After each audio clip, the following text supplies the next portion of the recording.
Hello friends, welcome to my channel. Friends, आप लोग का मेरे यूट्यूब चैनल में बहुत बहुत स्वागत है।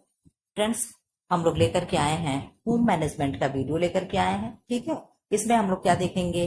दो दो दो क्लास हो चुका, नहीं ये दूसरा क्लास है, पहला क्लास हो चुका है।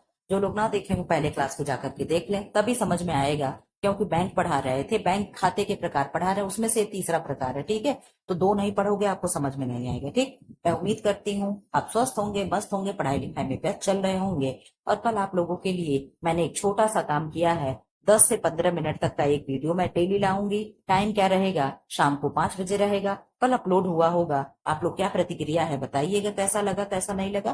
कमेंट बॉक्स में जरूर कमेंट करिएगा। आप मैम उसमें क्या पढ़ाई हैं? तो उसमें लूम पढ़ाए हैं, यानी करघे के बारे में बताए हैं। ठीक है, ऐसे मैं किसी दिन टॉपिक उठाऊंगी, किसी दिन कलर को करा दूंगी, किसी दिन बैंक करा दिया, किसी दिन चेक करा दिया, किसी दिन वर्क सिंप्लीकेशन करा दिया। ठीक है, इस तरीके से मैं छोटा सा टॉपिक पकड़ूंगी जो 10 से 15 मिनट में कंप्लीट हो जाए। डेली टाइम क्या होगा? शाम को 5 बजे 5 PM पे आप अपने आप को फ्री कर लीजिएगा। 5 मिनट का समय निकालिएगा, 2x पे देखिएगा, एक टॉपिक क्लियर हो जाएगा। ये मेरी कोशिश कैसी रही आप कमेंट बॉक्स में जरूर कमेंट करिएगा। ठीक है, और क्लास शुरू करने से पहले आप लोग चैनल को सब्सक्राइब कर दे, जो लोग ना सब्सक्राइब किए हैं। वीडियो को लाइक कर लें और क्या करें, कमेंट बॉक्स में जाके प्यारे प्यारे कमेंट करेंगे कि मैम कैसा लगा वीडियो। ठीक है, और अब चलिए हम लोग अपने क्लास को शुरू करते हैं। तो बैंक के प्रकार हम लोग पढ़ रहे हैं, उसमें क्या है? मियादी जमा योजना खाता, यानी फिक्स्ड डिपॉजिट अकाउंट, जिसे FD कहते हैं। यह खाता दीर्घकालीन उद्देश्यों के लिए धन जमा करने हेतु उत्तम खाता है।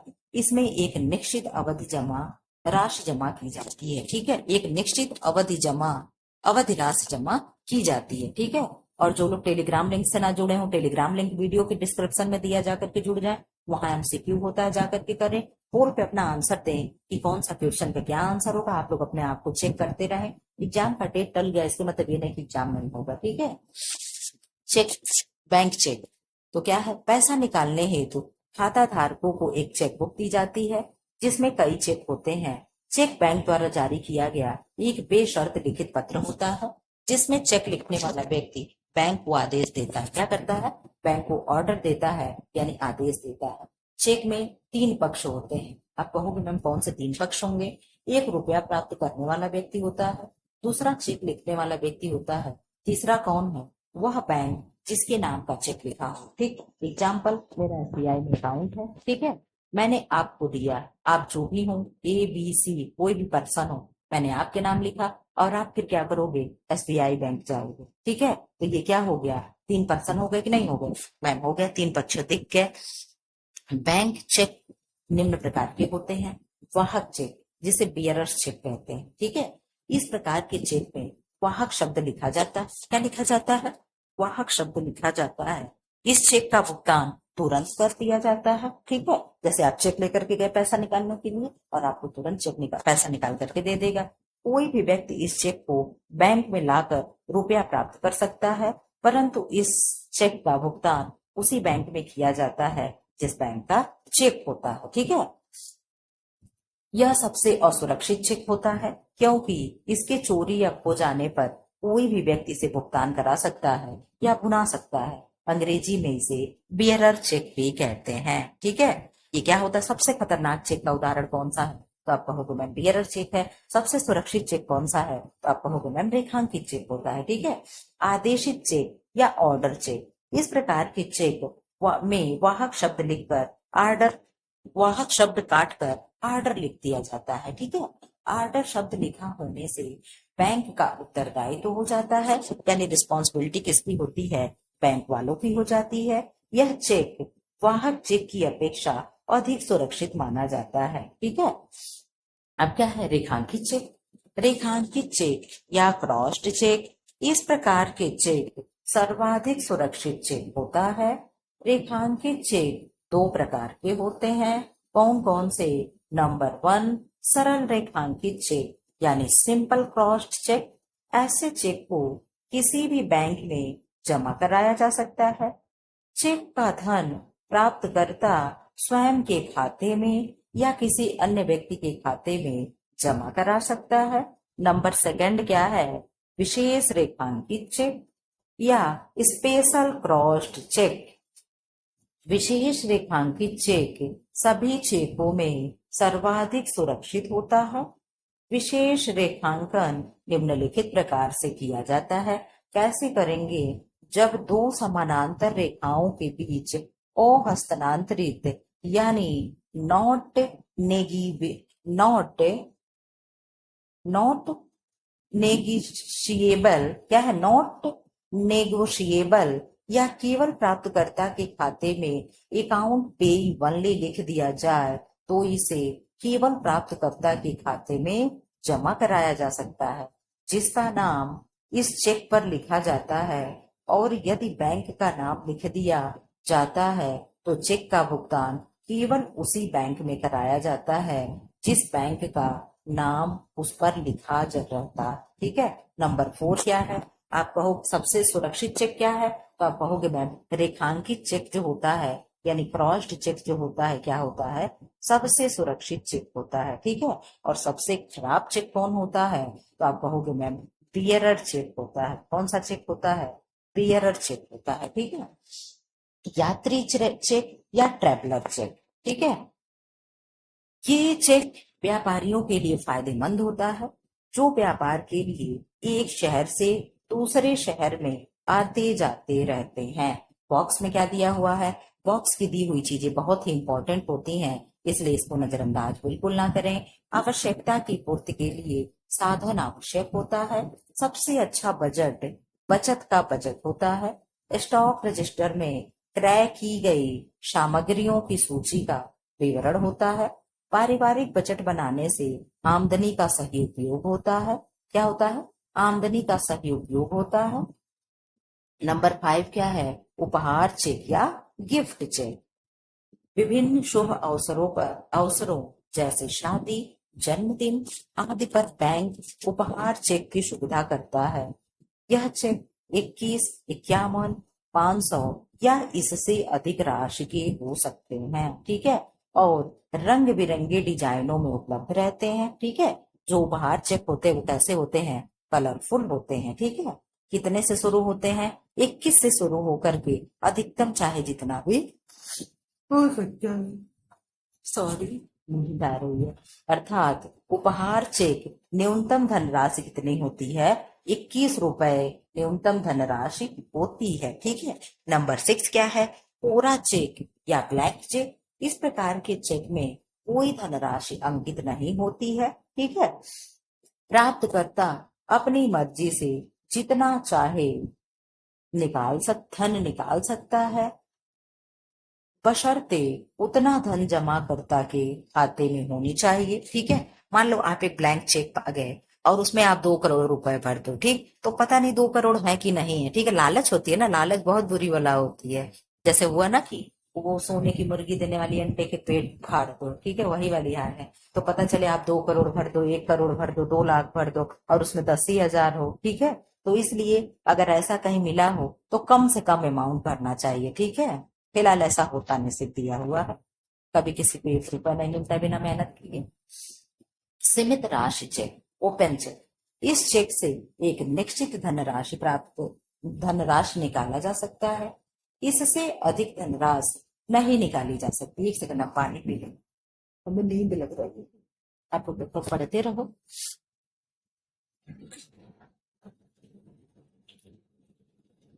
निसार चेक, इसे क्या कहेंगे? Stale check.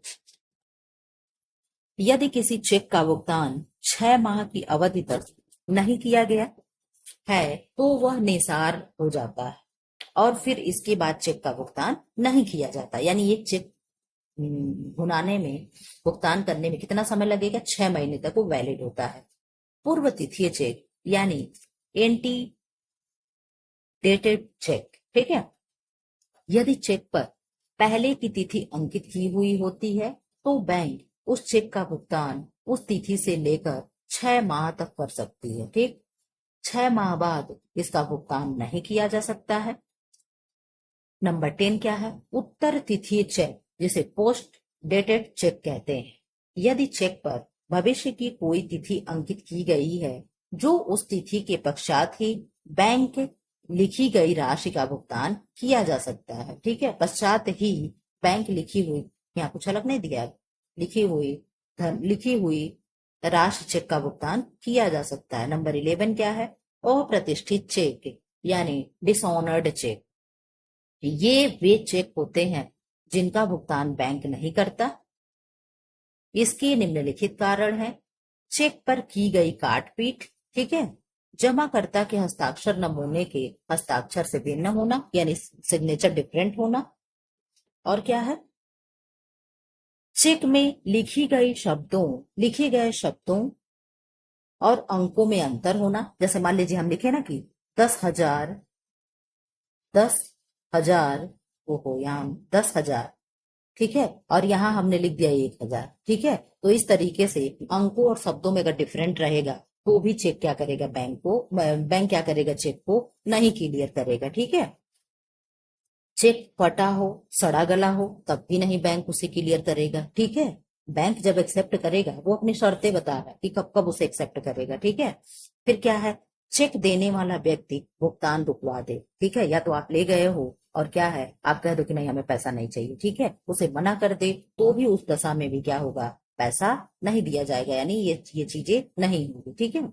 डाक घर बचत बैंक, ठीक, अब तक हम लोग बैंक पढ़ रहे थे, बैंक पढ़े फिर चेक पढ़े, अब हम लोग क्या पढ़ेंगे, डाक घर बचत बैंक। डाकघर बचत को प्रोत्साहन देने के लिए भारत सरकार द्वारा डाकघर बचत बैंक की स्थापना 1882 ईस्वी में की गई।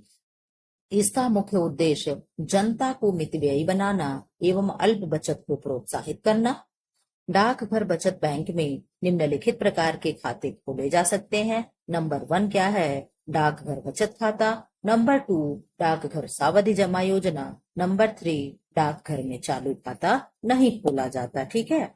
क्या है, डाकघर में अगर कोई पूछे कि पोस्ट ऑफिस में चालू खाता आप खोल लो, करंट अकाउंट खुलता है, तो आप कहोगे नहीं, गलत है, ठीक है। पंचवर्षीय डाकघर अवधि जमा योजना, अल्प बचत को प्रोत्साहन देने के लिए डाकघर में पंचवर्षीय जमा योजना की शुरुआत की गई है। इस प्रकार का खाता 10 रुपए या उसके गुणकों द्वारा खोला जा सकता है, ठीक है, यानी कम से कम क्या होना चाहिए, 10 रुपए होना चाहिए, ठीक है। 10 वर्षीय संचयी जमा योजना, इस योजना के अंतर्गत यदि व्यक्ति थोड़ा थोड़ा धन 10 वर्षों तक नियमित रूप से जमा करता है तो 10 वर्ष पश्चात उसके पास इतनी पूंजी इकट्ठा हो जाता है कि दीर्घकालीन लक्ष्यों की पूर्ति वह कर सकता है, ठीक है, यानी सेविंग के लिए प्रमोट करना। राष्ट्रीय बचत पत्र, ये किसकी योजना है, तो आपका पोस्ट ऑफिस की है, डाकघर की है। राष्ट्रीय बचत पत्र ये डाकघर यानी पोस्ट ऑफिस के द्वारा जारी किया जाता है। इसका उद्देश्य क्या है, अल्प बचत प्रोत्साहन के साथ एकत्र पूंजी को आर्थिक विकास में लगाना, ठीक। कोई भी व्यक्ति जितनी राशि का चाहे राष्ट्रीय बचत पत्र खरीद सकता है, ठीक है। अवधि पूरा होने पर ब्याज सहित मूल प्राप्त हो सकता है, ठीक, हो जाता है, ठीक है, यानी जितने समय के लिए आप खरीदोगे, ये नेशनल जो है ना राष्ट्रीय बचत पत्र, ठीक, मान लो हम 5 साल के लिए खरीदे हैं, ठीक है, 50,000 का 5 साल के लिए हम खरीदे हैं, तो क्या हो जाएगा, 50,000 का 5 वर्ष के लिए हम खरीद लिए हैं, तो क्या होगा, जब अवधि पूरी हो जाएगी तो ब्याज सहित क्या है, मूलधन प्राप्त हो, सॉरी, मूलधन तो हमारा क्या है, 50,000 है, और इस पे जो भी हमें ब्याज मिलेगा, मान लीजिए 20,000 हमें ब्याज मिल गया, ठीक है, तो ब्याज के साथ में ये 50,000 जोड़ करके यानी 70,000 रुपए हमें 5 साल बाद इसमें से मिल जाएगा, फॉर एग्जाम्पल, ठीक है। अब आ जाओ इधर, किसान विकास पत्र, केबीसी। केबीसी यानी अमिताभ बच्चन वाला नहीं, ठीक है, कौन बनेगा करोड़पति वाला नहीं, कौन सा है, किसान विकास पत्र वाला है, ठीक।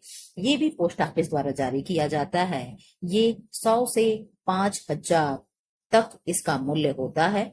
निश्चित अवधि पूरा होने पर इसमें भी ब्याज सहित मूल राशि प्राप्त होती है, ठीक है, यानी 100 रुपए से आप क्या करते हो, 5,000 रुपए तक इसका मूल्य होता है, आप इतना जमा कर सकते हो। उपहार कूपन क्या है, बैंक एवं डाकघरों द्वारा उपहार कूपन योजना चलाई जाती है। अपने नाते, रिश्तेदार, दोस्तों आदि की शादी, विवाह, जन्मदिन, पार्टी, मुंडन आदि में भेंट स्वरूप प्रदान किया जाता है। उपभोग एवं उपभोक्ता, अब आप लोग पढ़ोगे उपभोग क्या है, उपभोक्ता क्या है, ठीक है, होम मैनेजमेंट में सारी चीजें आती हैं। उपभोक्ता के अधिकार कौन कौन से हैं, ठीक है, चयन का अधिकार, सुरक्षा का अधिकार, सूचित किए जाने का अधिकार, किसी उत्पादित वस्तु के बारे में पूरी जानकारी प्राप्त करने का अधिकार, क्षतिपूर्ति प्राप्त करने का अधिकार, सुनवाई का अधिकार आदि। ठीक है। अब उपभोक्ता संरक्षण अधिनियम 1986, ये क्या है मैम?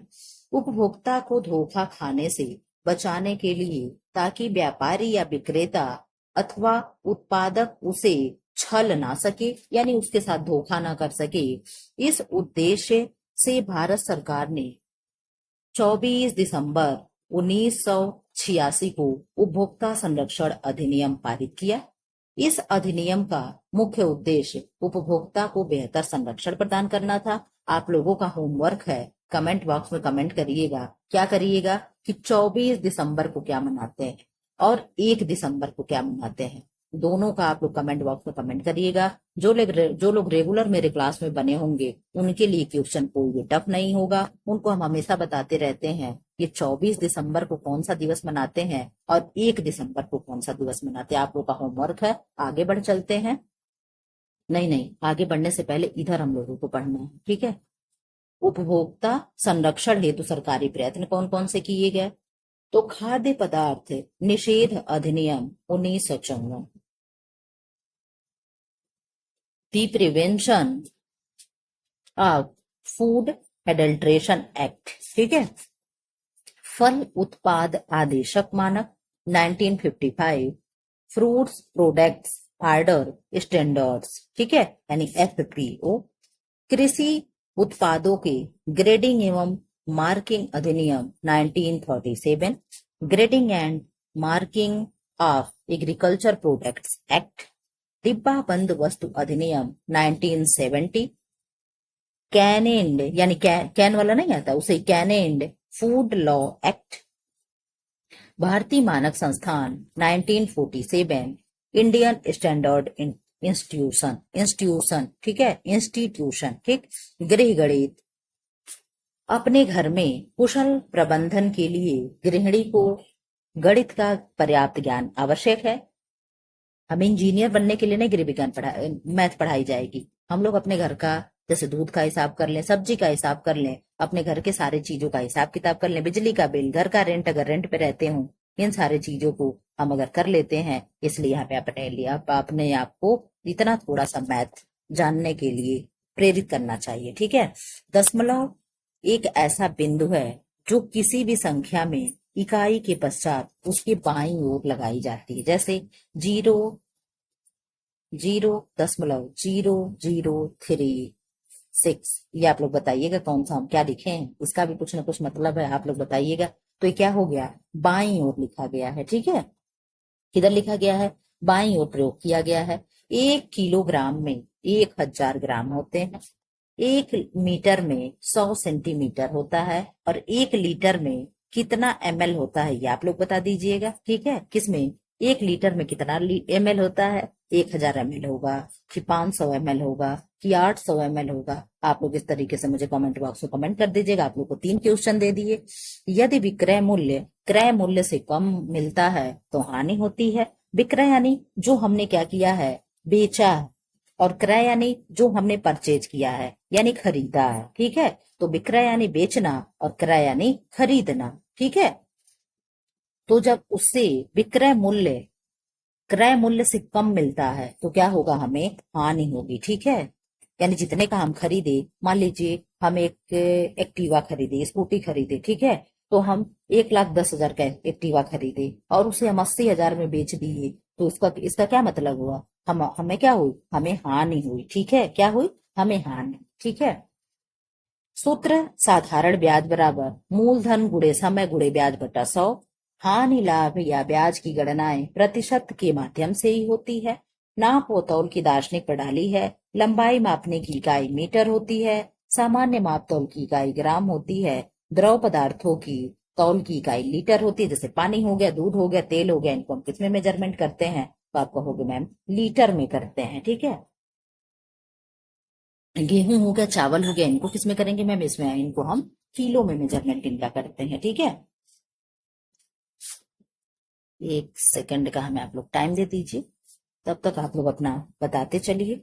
इधर आ जाओ। अब हम लोग क्या देखेंगे, फैमिली देखेंगे, ठीक है। परिवार, आप लोग ये पढ़ो क्या दिया है, और 1 सेकंड का मुझे टाइम दे दीजिए, तब अभी मैं आप लोगों को बता रही हूँ, आप लोग पहले पढ़ते रहिए। फैमिली लैटिन शब्द फैमुलस से बना हुआ है। किससे बना हुआ है,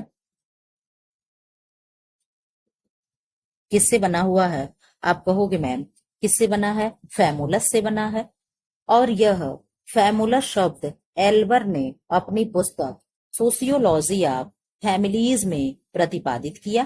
किसने किया, एल्बर ने, ठीक है, एल्बर ने प्रतिपादित किया।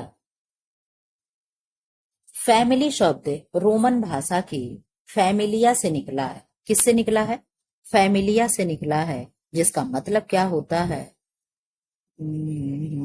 जिसका, फैमिली शब्द एक ऐसी समिति संस्था है, एक ऐसी समिति संस्था है जहां पर पति पत्नी एक निवास में, जहां पर पति पत्नी एक निवास यानी एक घर में, कहा है, एक निवास यानी एक घर में बच्चों सहित या बच्चों रहित रहते हैं, यानी बच्चों के साथ या बच्चों के बिना रहते हैं। अब मॉर्डॉक ने क्या कहा, मॉर्डॉक ने अपनी पुस्तक सोशल स्ट्रक्चर, इतना जूम में आप लोगों को दिख जाएगा, आई थिंक दिख जाना चाहिए, क्योंकि ऐसे करने में बार बार प्रॉब्लम हो रही है, इससे ज्यादा नहीं हो सकता, ठीक है। स्ट्रक्चर, सोशल स्ट्रक्चर 1949 में 250 समाजों का अध्ययन करने पर पाया कि कोई भी ऐसा समाज नहीं है जिसमें परिवार रूपी संस्थान उपस्थित रहती हो, ठीक है, यानी कोई भी ऐसा समाज नहीं है जिसमें परिवार रूपी संस्था ना हो। इसलिए इसकी महत्ता की चर्चा करते हुए मैकाइवर एवं पेज ने कहा कि संकट काल में व्यक्ति देश के लिए युद्ध करता है और शहीद हो जाता है, लेकिन परिवार के लिए तो वह जीवन पर्यंत परिश्रम करता रहता है। किसने कहा, मैकाइवर एवं पेज ने कहा। अब इधर आ जाओ आप लोग, परिवार की परिभाषा किसने किसने क्या दिया है, आप लोग एक बार जरूर पढ़ेंगे। परिवार की परिभाषाएं निम्नलिखित हैं। फूले ने परिवार को मानव स्वभाव की पोशिका तथा प्राथमिक पाठशाला कहा है।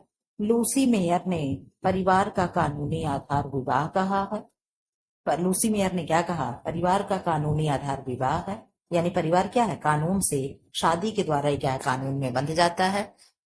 गिलबर्ट ने क्या कहा, साधारणतः परिवार में एक स्त्री और पुरुष का एक या एक से अधिक बच्चे के साथ स्थायी संबंध होता है। इलियट एवं मैरिल ने क्या कहा, परिवार पति पत्नी एवं बच्चों से निर्मित एक जैविक सामाजिक इकाई है, ठीक है। अब इधर आ जाइए, बोगार्ट्स ने क्या परिभाषा दिया फैमिली की, पारिवारिक समूह प्रथम मानवीय पाठशाला है। मर्डॉक ने क्या कहा, परिवार एक सार्वभौमिक संस्था है। अब परिवार की विशेषताएं हम लोग देख लें। डेफिनेशन ऑफ फैमिली, परिवार की विशेषताएं निम्नलिखित हैं। बच्चों का लालन पालन, सामाजिक नियंत्रण का प्रभावी साधन, सीमित आकार, परिवार समाज की मौलिक इकाई है, दीर्घकालिक समूह है, भावनात्मक लगाव है। भाई अगर आप रोड पे चलते रहो, किसी का एक्सीडेंट हो जाए, आपको तकलीफ नहीं हो, कोई डेड बॉडी जा रही हो, किसी का शव जा रहा, हम लोग क्या करते हैं, देख करके पैर छू लेते हैं, मतलब दूर से ऐसे सिर झुका लेते हैं, भगवान उनकी आत्मा को शांति देना। लेकिन अगर भगवान ना करे यही कोई हमारे फैमिली का हो तो रो रो के बुरा हाल हो जाता है। तो क्या है, वो भावनात्मक लगाव है, समझे।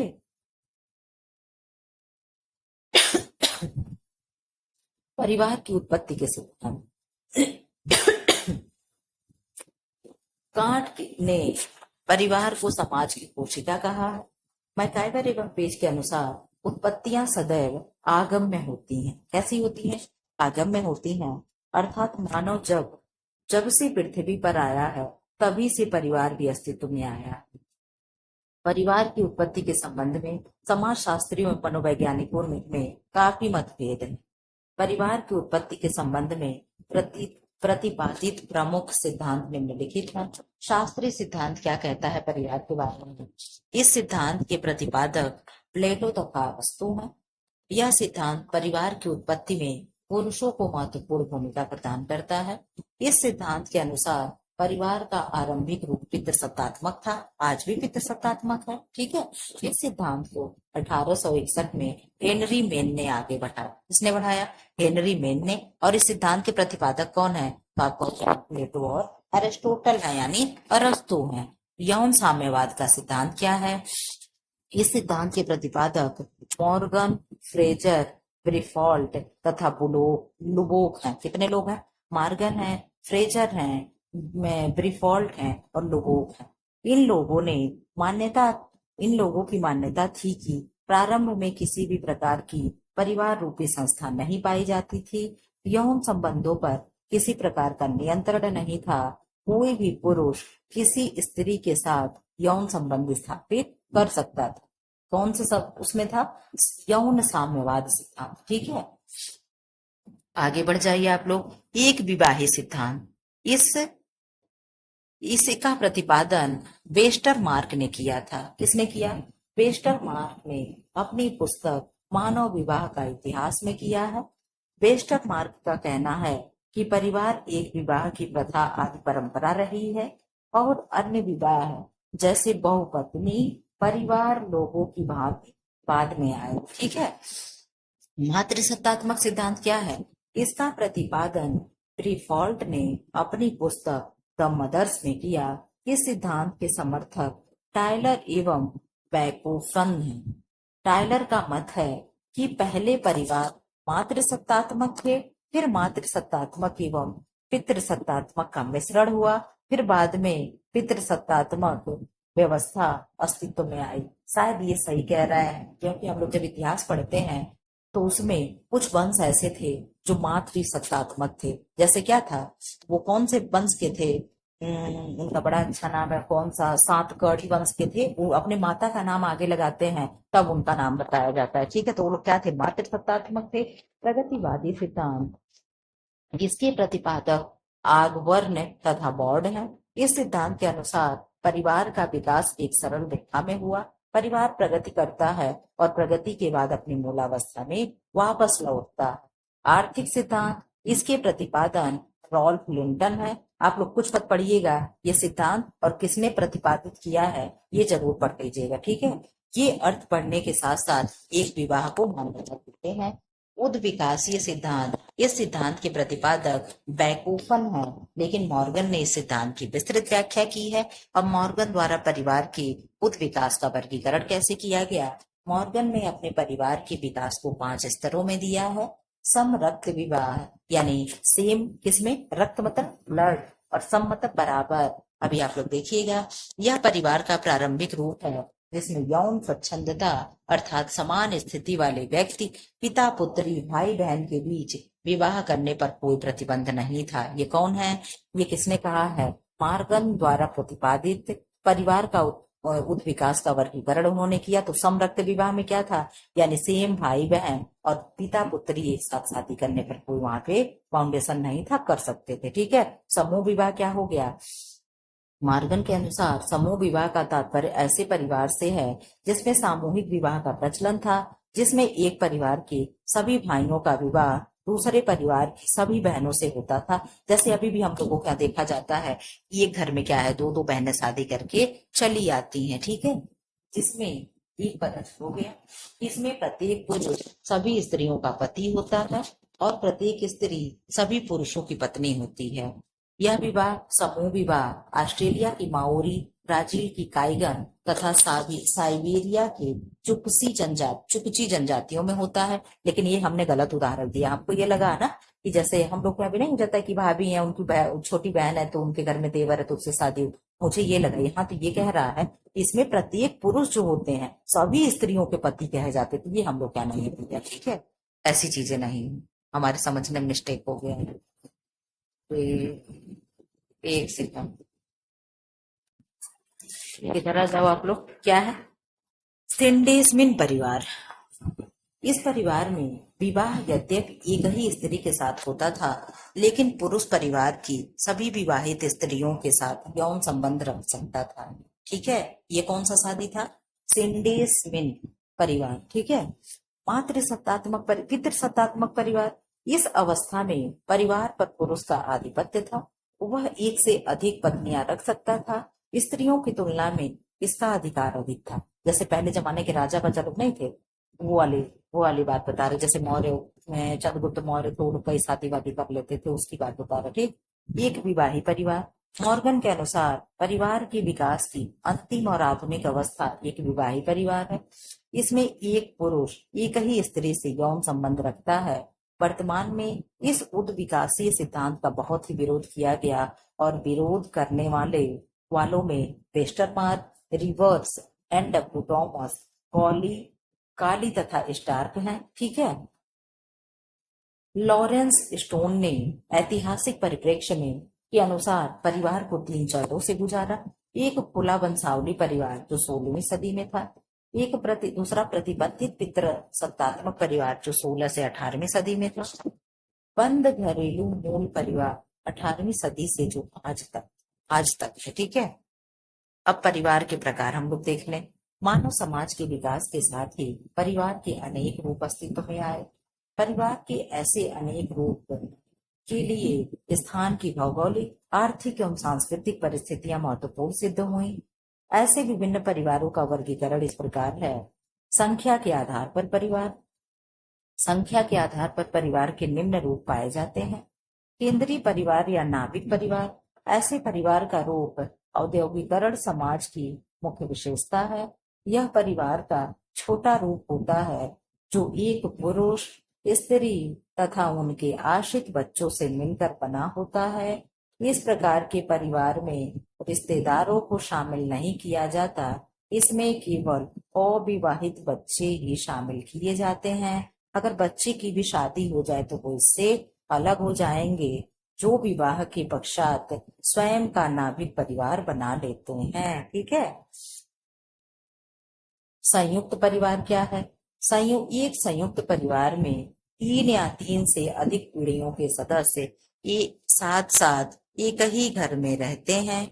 उनकी सामूहिक संपत्ति होती है। वे सामूहिक पूजा में भाग लेते हैं। एक ही रसोई का बना खाना खाते हैं। सभी सदस्य किसी न किसी नातेदारी व्यवस्था से जुड़े होते हैं। जैसे हम लोगों के क्या होती है, ज्वाइंट फैमिली होती है। ठीक है। चाचा हो गए, बुआ हो गई, दादी हो गई, ऐसे क्या होता है, सब लोग एक साथ रहते हैं। विस्तृत परिवार। ऐसे परिवार में सभी रक्त संबंधी एवं कुछ अन्य संबंधी भी शामिल होते हैं। ऐसे परिवारों में संबंधों व रिश्तेदारों का सही ज्ञान नहीं हो पाता है। ऐसे परिवार में सदस्यों की संख्या अधिक पाई जाती है। ठीक है। निवास के स्थान पर परिवार। निवास के स्थान पर परिवार के निम्न रूप पाए जाते हैं। पितृ स्थानीय परिवार। ठीक है। जब विवाह के बाद पत्नी अपने पति एवं पति के माता पिता के साथ रहने लगती है तो ऐसे निर्मित परिवार को स्थानीय परिवार का पितृ स्थानीय परिवार कहा जाता है। इसका मतलब क्या हुआ? कह रहा, जब विवाह के बाद पत्नी अपने पति के घर एवं पति के माता पिता के साथ रहती है। जैसे हम लोगों के यहाँ होता है, हम लोग की शादी होती है, हम लोग किसी और के घर जाते हैं और वहां रहने लगते हैं, तो क्या हो गया? पितृ स्थानीय परिवार हो गया। ठीक है। दूसरा क्या है? मातृ स्थानीय परिवार। जब विवाह के उपरांत पति पत्नी के माता पिता के निवास स्थान पर रहने लगता है तो उसे क्या कहते हैं? मातृ स्थानीय परिवार, यानी क्या कहेंगे? मातुल फैमिली कहते हैं। ठीक है। यानी जैसे लड़कियां रहने जा रही हैं, ऐसे लड़के रहे आकर के अपने ससुराल में, तो उसे क्या कहेंगे?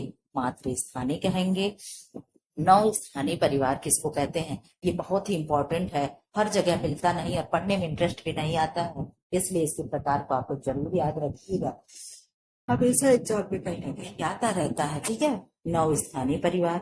जब परिवार में पति पत्नी विवाह के बाद न पति पक्ष के लोगों के साथ और ना ही पत्नी पक्ष के लोगों के साथ रहते हैं, ऐसा परिवार नौ स्थानीय परिवार कहलाता है। जैसे 9 विवाहित जोड़ी होती है ना, उसी तरीके से आप लोग याद कर लीजिएगा। आज के लिए क्या है, ट्रेंड में है, शादी करके लड़के लड़की अलग रहना चाह रहे हैं, ना उनके घर में ना उनके घर में। ठीक है। क्यों? क्योंकि आजादी सबको चाहिए होती है।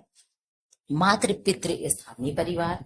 जब नव विवाहित दंपति पति या पत्नी में से किसी एक के ही साथ रहने को बाध्य नहीं होते, बल्कि किसी के भी साथ रहने को सहमत होते हैं, तो ऐसे परिवार मातृ पितृ स्थानीय परिवार कहलाते हैं। यानी इसके कहने का मतलब है, जैसे नवविवाहित दंपत्ति हैं, चाहे वो अपने ससुराल में रहे, लड़की अपने ससुराल में रहे, चाहे लड़का अपने ससुराल में रहे, किसी पे कोई बाउंडेशन नहीं है, सहमति से दोनों रह रहे हो, ऐसे क्या कहेंगे, फैमिली को मातृ पितृ स्थानीय परिवार कहेंगे।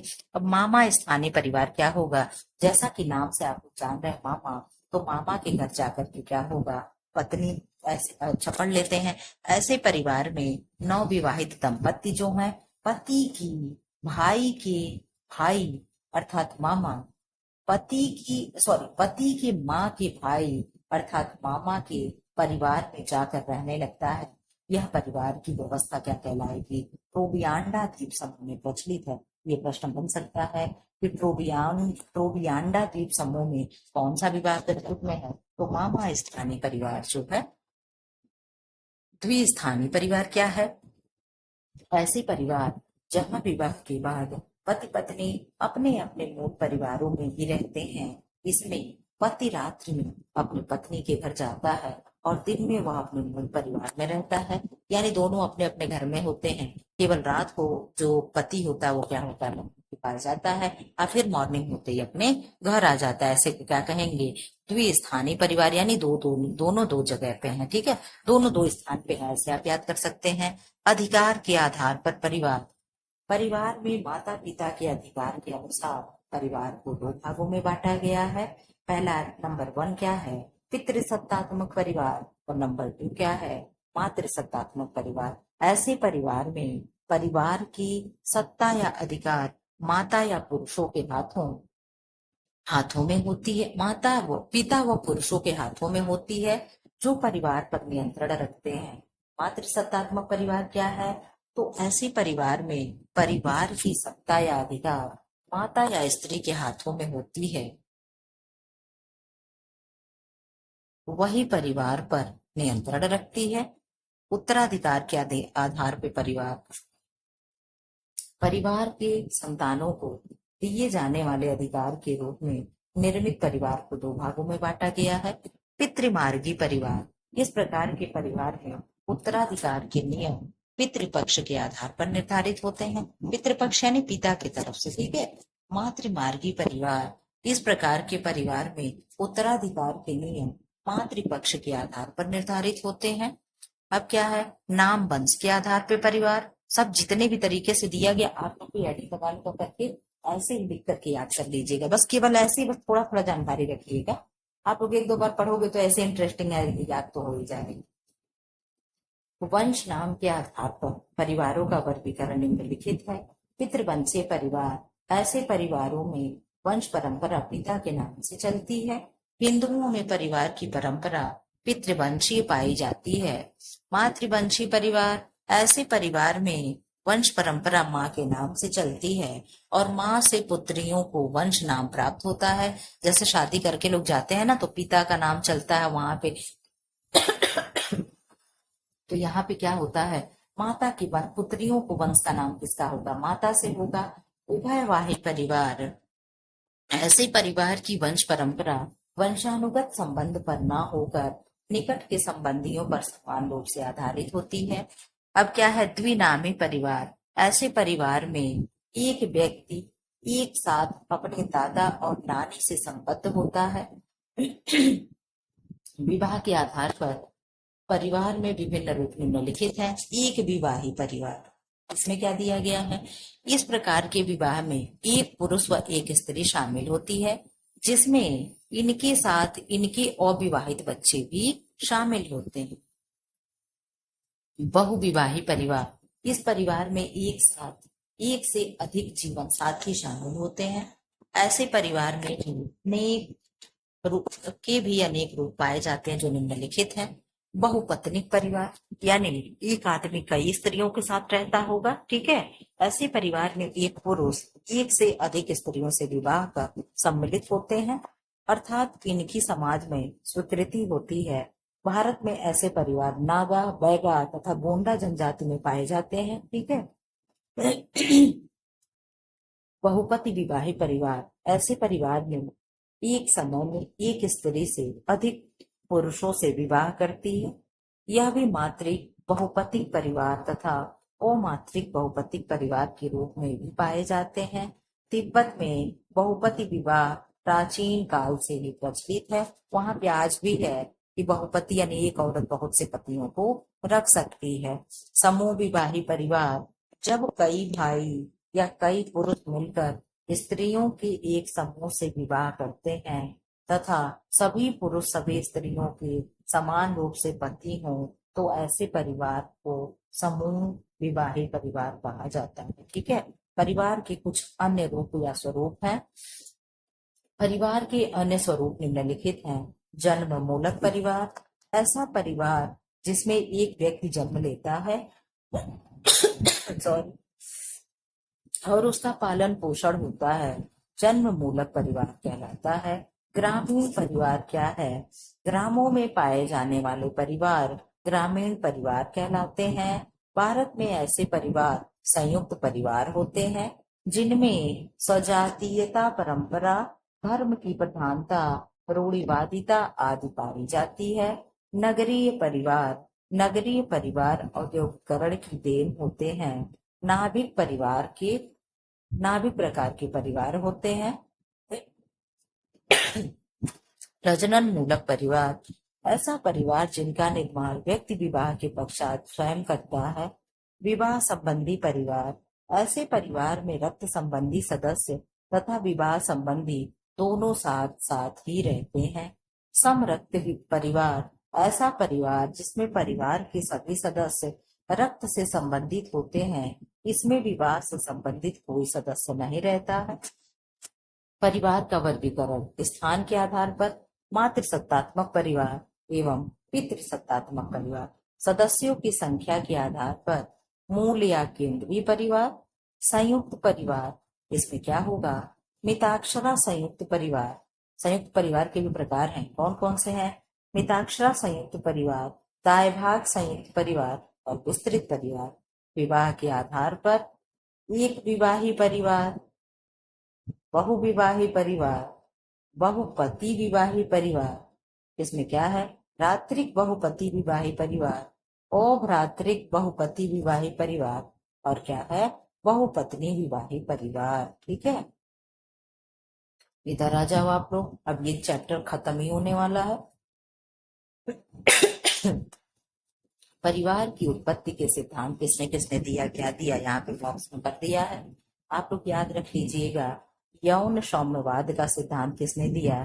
तो ब्रीफॉल्ट, फ्रेजर और मॉर्गन ने दिया। मातृसत्तात्मक सिद्धांत किसने दिया? ब्रीफॉल्ट ने दिया। पितृसत्तात्मक सिद्धांत किसने दिया? प्लेटो, अरस्तो और हेनरी मेन ने दिया। एक विवाही सिद्धांत किसने दिया? वेस्टरमार्क, मैलिनवोस्की। उद्विकासीय सिद्धांत किसने दिया? मॉर्गन, मैक्लिनन, बैकोफन एवं स्पेंसर टाइलर ने दिया। हिंदू विवाह अधिनियम 1955 क्या अनुमति देता है? एक पति व एक पत्नी की। ठीक है। हम लोगों के हिंदुओं में ये चीजें हैं। क्या है? एक पति एक ही औरत से, जब तक दूसरी पत्नी या पति जो भी जिंदा है, दूसरे से शादी नहीं कर सकते। ठीक है। एक पुरुष कई औरतों से या एक औरत कई पुरुषों से यौन संबंध रख सकती है। किसमें? बहुविवाही परिवार में। किसमें? बहुविवाही परिवार में। लिंटन ने संबंधन के आधार पर परिवार के दो भेद बताया है, विवाह संबंधी परिवार और रक्त संबंधी परिवार। W.L. वार्नर ने परिवार को दो भागों में विभाजित किया है, जन्म मूलक परिवार और प्रजनन मूलक परिवार। ठीक है। जीमर मैन ने परिवार के प्रकार कितने बताए? न्याशिता परिवार, अणुवादी परिवार और घरेलू परिवार। ये किसने बताया? जीमर मैन के अनुसार। ठीक है। घरेलू परिवार की अवधारणा किसने दिया? तो जीमर मैन ने दिया। परिवार का वह स्वरूप जिसमें पति पत्नी मिलकर अधिकांश निर्णयों को लेते हैं, समन्वयवादी परिवार कहलाता है। परिवार की स्थायी व अस्थायी प्रकृति का उल्लेख किया है। किसने? मैकाइवर एवं पेज ने। परिवार का वह स्वरूप जिसमें विवाह एक से ही होता है, लेकिन पुरुष अन्य विवाहित स्त्रियों से संबंध रख सकता है। कौन सी फैमिली है? सिंडेस्मियन परिवार है। कहाँ ये पाई जाती है? आपको कमेंट बॉक्स में कमेंट करिएगा। परिवार एक ऐसी संस्था है जिसे व्यक्ति प्रारंभिक अवस्था में अपने साथ लाया है। तो क्या कहोगे आप कि मैलिनोवस्की, ठीक है। बच्चों के अभाव में परिवार को क्या कहा जाता है? गृहस्थ कहा जाता है। क्या कहा जाता है? गृहस्थ कहा जाता है। गांव में परिवार को माना जाता है तो समुदाय माना जाता है। परिवार का वह स्वरूप जिसमें विवाहित स्त्रियां आपस में बहन से स्वस्विक बहुपत्नी पर विवाह कहते हैं, ठीक है। सामाजिक व्यवस्था का महत्वपूर्ण आधार स्तंभ है परिवार है। परिवार समाज शास्त्र विषय की अध्ययन इकाई है तो क्राफ्ट है। परिवार के कार्य कौन कौन से हैं? परिवार की जैविक कार्य हैं, यौन संबंधी आवश्यकताओं की पूर्ति है, संतानोत्पत्ति के कार्य हैं, प्रजाति का विकास, ठीक है। परिवार के मनोवैज्ञानिक कार्य कौन कौन से हैं? ये सब बहुत इंपॉर्टेंट है। श्रम विभाजन है, यानी कार्यों को बांटना है। संपत्ति का प्रबंधन है, यानी धनों का मैनेजमेंट है। आय का प्रबंधन है, और क्या है? उत्तराधिकार है, ठीक है। एक सेकंड आप लोग मुझे दीजिए, इधर आ जाइए आप लोग। परिवार की शारीरिक सुरक्षा के कार्य क्या है? बच्चों का पालन पोषण हो जाता है, भोजन निवास एवं वस्त्र की व्यवस्था होती है, सदस्यों की शारीरिक रक्षा, ठीक है। परिवार के सामाजिक कार्य क्या है? परिवार सदस्यों का समाजीकरण करता है। परिवार सदस्यों पर आवश्यक नियंत्रण यानी कंट्रोल रखता है। अगर कंट्रोल ना हो तो क्या हो? सब लोग बिगड़ जाएं, ठीक है, अनकंट्रोल हो जाएंगे, ठीक है। तो परिवार क्या करता है? सदस्यों पर आवश्यक नियंत्रण रखना है। कहाँ कितने बजे, 10 बजे घर के अंदर होना है, ये वो सारी चीजें कौन करता है? ये फैमिली ही कर सकती है ना, कोई और क्यों आप पे कंट्रोल करेगा? अच्छा, जहां मन करे वहां घूमो। परिवार सदस्यों को एक निश्चित स्थिति प्रदान करता है। परिवार सदस्यों को भविष्य के निर्णय लेने में सहायता देता है, यानी हेल्प करता है कि आप क्या करो, आपको नौकरी करनी चाहिए, नहीं करनी चाहिए, कहाँ करनी चाहिए, ये सारी चीजों में हेल्प कौन करता है? मेरी फैमिली करती है, ठीक है। इधर आ जाए आप लोग। परिवार के धार्मिक कार्य होते हैं, परिवार के राजनीतिक कार्य होते हैं, परिवार के सांस्कृतिक कार्य होते हैं, परिवार के शैक्षिक कार्य होते हैं। ये सब क्या थे? फैमिली के लिए बहुत विस्तार से दिया हुआ। अब प्रस्तावना आप लोग देख लो। अब तक हम लोग परिवार देखे, परिवार से क्या होता है? समाज बनता है। अब हम लोग समाज के बारे में पढ़ेंगे। समाज का अर्थ है प्रायः व्यक्तियों के समूह में से लगाया जाता है, परंतु समाज वास्तव में मनुष्यों के पारस्परिक सामाजिक संबंधों का जाल है। परिवार की शारीरिक, मानसिक तथा आर्थिक आवश्यकताएं समाज में पूरी होती हैं, जिसके लिए वह समाज के अन्य व्यक्तियों के साथ संबंध स्थापित करता है। वास्तव में व्यक्ति में समाज के अन्य सदस्यों से संबंध स्थापित करने की स्वाभाविक प्रवृत्ति होती है, जिसे क्या कहते हैं? जिसे वह सामाजिक अंतःक्रिया के हाँ तो क्या होगा?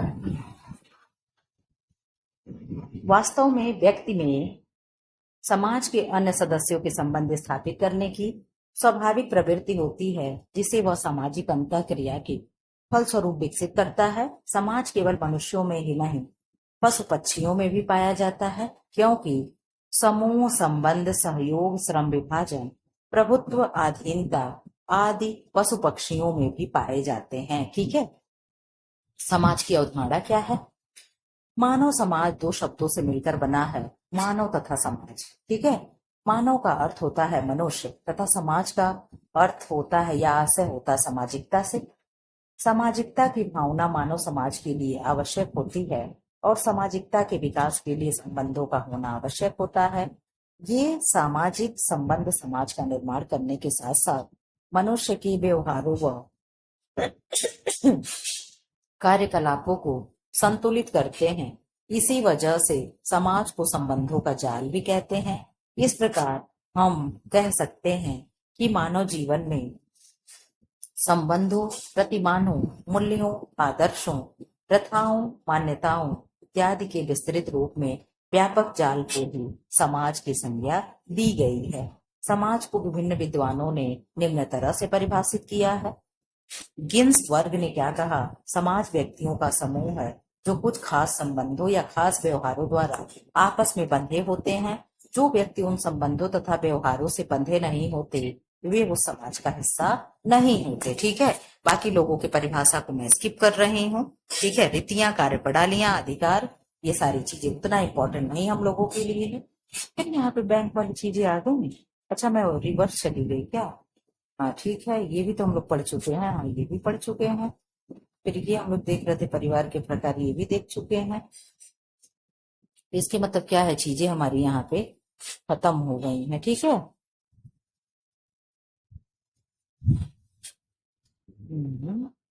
ये चीजें डबल डबल रिपीट हो गई हैं, मुझे मालूम ही नहीं है।